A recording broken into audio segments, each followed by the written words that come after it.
जब बुढ़ापे में अकेला ही रहना है तो औलाद क्यों पैदा करें।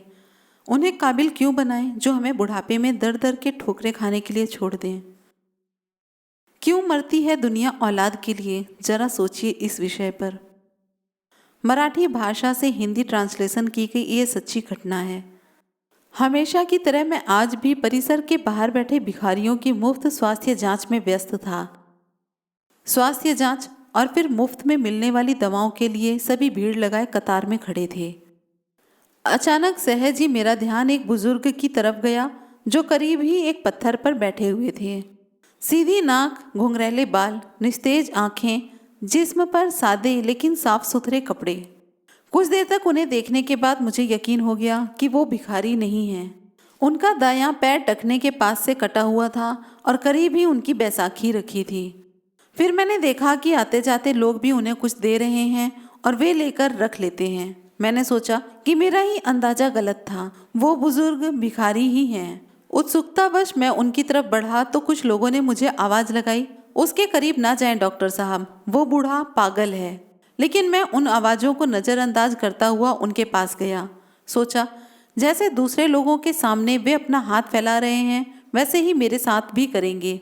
लेकिन मेरा अंदाजा फिर से चूक गया। उन्होंने मेरे सामने हाथ नहीं फैलाया। मैं उनसे बोला, बाबा आपको कोई शारीरिक परेशानी है क्या? मेरे पूछने पर वे अपनी बैसाखी के सहारे धीरे से उठते हुए बोले, good afternoon doctor, I think may have some eye problem in my right eye. इतनी बढ़िया अंग्रेजी सुनकर मैं अवाक रह गया। फिर मैंने उनकी आंखें देखी। पका हुआ मोतियाबिंद था उनकी आंखों में। मैंने कहा, बाबा आपकी आंखों में मोतियाबिंद है, ऑपरेशन करना होगा। बुजुर्ग बोले, oh cataract, I had cataract operation in 2022 for my left eye in Ruby hospital. मैंने पूछा, बाबा आप यहाँ क्या कर रहे हैं? बुजुर्ग ने जवाब दिया, मैं तो यहाँ रोज ही 2 घंटे भीख मांगता हूँ सर। मैंने पूछा, ठीक है लेकिन क्यों बाबा? मुझे तो लगता है कि आप बहुत पढ़े लिखे हैं।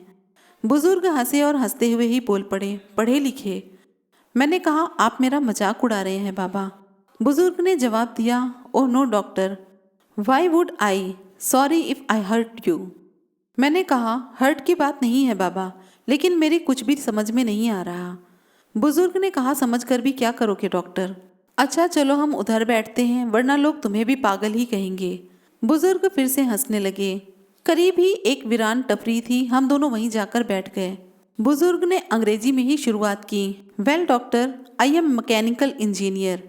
मैं कंपनी में सीनियर मशीन ऑपरेटर था। एक नए ऑपरेटर को सिखाते हुए मेरा पैर मशीन में फंस गया और ये बैसाखी हाथ में आ गई। कंपनी ने इलाज का सारा खर्चा किया और बाद में कुछ रकम और सौंपी और घर पर बैठा दिया, क्योंकि लंगड़े बैल को कौन काम पर रखता है सर। फिर मैंने उस पैसे से अपना ही एक छोटा सा वर्कशॉप डाला, अच्छा घर लिया। बेटा भी मैकेनिकल इंजीनियर है। वर्कशॉप को आगे बढ़ाकर उसने एक छोटी सी कंपनी और डाली। मैं चकराया हुआ बोला, बाबा तो फिर आप यहाँ इस हालत में कैसे? बुजुर्ग ने जवाब दिया, मैं किस्मत का शिकार हूँ। बेटे ने अपना बिजनेस बढ़ाने के लिए कंपनी और घर दोनों बेच दिए। बेटे की तरक्की के लिए मैंने भी कुछ नहीं कहा। सब कुछ बेच बाच कर वो अपनी पत्नी और बच्चों के साथ जापान चला गया और हम जापानी गुड्डे गुड़िया यहाँ रह गए। ऐसा कहकर बाबा हंसने लगे। हंसना भी इतना करुण हो सकता है, ये मैंने पहली बार अनुभव किया। फिर मैं बोला, लेकिन बाबा आपके पास तो इतना हुनर है कि जहाँ लात मारें वहाँ पानी निकाल दें। अपने कटे हुए पैर की ओर ताकते हुए बुजुर्ग बोले, लात कहाँ और किसे मारूं बताओ मुझे। बाबा की बात सुन मैं भी खुद शर्मिंदा हो गया। मुझे खुद भी बहुत बुरा लगा। मैं बोला, आज भी आपको कोई नौकरी दे देगा, क्योंकि अपने क्षेत्र में आपको इतने सालों का अनुभव जो है। बुजुर्ग ने जवाब दिया, यस डॉक्टर, और इसी वजह से मैं एक वर्कशॉप में काम करता हूँ। 8,000 रुपये तनख्वाह मिलती है मुझे। मैंने फिर से पूछा, मेरी तो कुछ भी समझ में नहीं आ रहा, तो फिर आप यहाँ कैसे? बुजुर्ग ने जवाब दिया, डॉक्टर, बेटे के जाने के बाद मैंने एक चौल में एक टीन की छत वाला घर किराए पर लिया। वहाँ मैं और मेरी पत्नी रहते हैं। उसे पैरालिसिस है, वह उठ बैठ नहीं सकती। मैं 10 से 5 नौकरी करता हूँ। शाम को 5 से 7 इधर भीख मांगता हूँ और फिर घर जाकर तीनों के लिए खाना बनाता हूँ।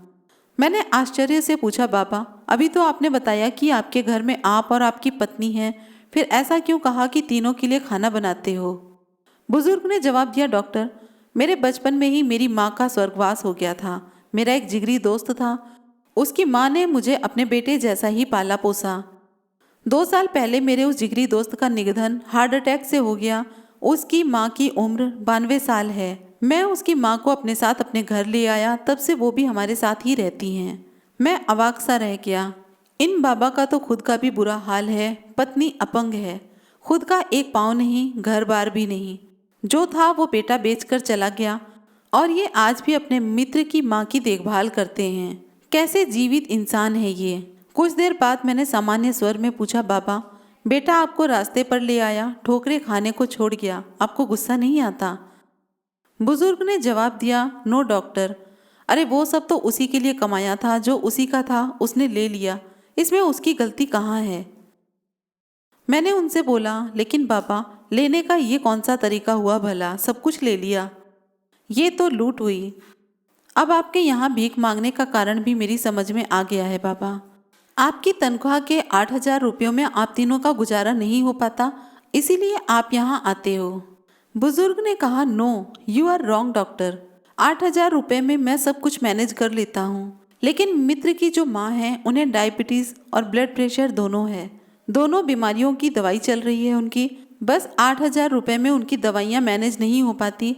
मैं 2 घंटे यहाँ बैठता हूँ, लेकिन भीख में पैसे के अलावा कुछ भी स्वीकार नहीं करता।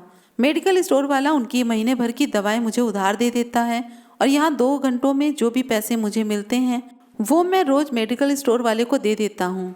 मैंने अपलक उन्हें देखा और सोचा, इन बाबा का खुद का बेटा इन्हें छोड़कर चला गया है और ये खुद किसी और की माँ की देखभाल कर रहे हैं। मैंने बहुत कोशिश की, लेकिन खुद की आंखें भर आने से नहीं रोक पाया। भरे गले से मैंने फिर कहा, बाबा, किसी दूसरी की माँ के लिए आप यहाँ रोज़ भीख मांगने आते हो? बुजुर्ग ने जवाब दिया, दूसरे की? अरे मेरे बचपन में उन्होंने मेरे लिए बहुत कुछ किया है, अब मेरी बारी है। मैंने उन दोनों से कह रखा है कि 5 से 7 मुझे एक और काम मिला है। मैं मुस्कुराया और बोला, और अगर उन्हें पता लग गया कि ये 5 से 7 आप यहाँ भीख मांगते हो तो? बुजुर्ग ने जवाब दिया, अरे कैसे पता लगेगा, दोनों तो बिस्तर पर हैं, मेरी हेल्प के बिना वे करवट तक नहीं बदल सकती। यहाँ पता करने आएंगी। बाबा की बात पर मुझे भी हंसी आ गई, लेकिन मैं उनसे छिपा गया और बोला, बाबा, अगर मैं आपकी माँ जी को अपनी तरफ से नियमित दवाएं दे दूँ तो ठीक रहेगा, फिर आपको भीख भी नहीं मांगनी पड़ेगी। बुजुर्ग ने जवाब दिया, नो डॉक्टर, आप भिखारियों के लिए काम करते हैं, माँ जी के लिए आप दवाई देंगे तो माँ जी भी भिखारी कहलाएंगी। मैं अभी समर्थ हूँ डॉक्टर, उनका बेटा हूँ मैं। मुझे कोई भिखारी कहे तो चलेगा, लेकिन उन्हें भिखारी कहलवाना मुझे मंजूर नहीं। ओके डॉक्टर, अब मैं चलता हूँ, घर पहुँचकर मुझे अभी खाना भी बनाना है। मैंने निवेदन स्वरूप बाबा का हाथ अपने हाथ में लिया और बोला, बाबा, भिखारियों का डॉक्टर समझकर नहीं, बल्कि अपना बेटा समझकर मेरी दादी के लिए दवाएं स्वीकार कर लीजिए। अपना हाथ छुड़वाकर बाबा बोले, डॉक्टर, अब इस रिश्ते में मुझे मत बांधो प्लीज़, एक गया है हमें छोड़कर, कल तुम भी मुझे छोड़ गए तो अब सहन करने की मेरी ताकत नहीं रही। ऐसा कहकर बाबा ने अपनी बैसाखी संभाली और जाने लगे, और जाते हुए अपना एक हाथ मेरे सिर पर रखा और भरभराई ममतामयी आवाज में बोले, अपना ध्यान रखना मेरे बच्चे। शब्दों से तो उन्होंने मेरे द्वारा पेश किए गए रिश्ते को ठुकरा दिया था, लेकिन मेरे सिर पर रखे उनके हाथ के गर्म स्पर्श ने मुझे बताया कि मन से उन्होंने इस रिश्ते को स्वीकारा था। उस पागल कहे जाने वाले मनुष्य की पीठ फेरते ही मेरे हाथ अपने आप प्रणाम की मुद्रा में उनके लिए जुड़ गए। हमसे भी अधिक दुखी, अधिक विपरीत परिस्थिति में जीने वाले ऐसे भी लोग हैं। हो सकता है इन्हें देखकर हमें हमारे दुख कम प्रतीत हों और दुनिया को देखने का हमारा नजरिया बदले। हमेशा अच्छी सोचें, हालात का सामना करें। कहानी से कुछ प्रेरणा मिले तो जीवन मात्र पर दया करना और परोपकार की भावना बच्चों में जरूर दें। इस कहानी के बारे में अपनी राय कमेंट बॉक्स में ज़रूर दें। वीडियो अच्छी लगी हो तो लाइक, कमेंट, शेयर करना ना भूलें। इस तरह की और भी कहानी के लिए चैनल को सब्सक्राइब ज़रूर करें। फिर मिलेंगे अगले वीडियो में। नमस्कार।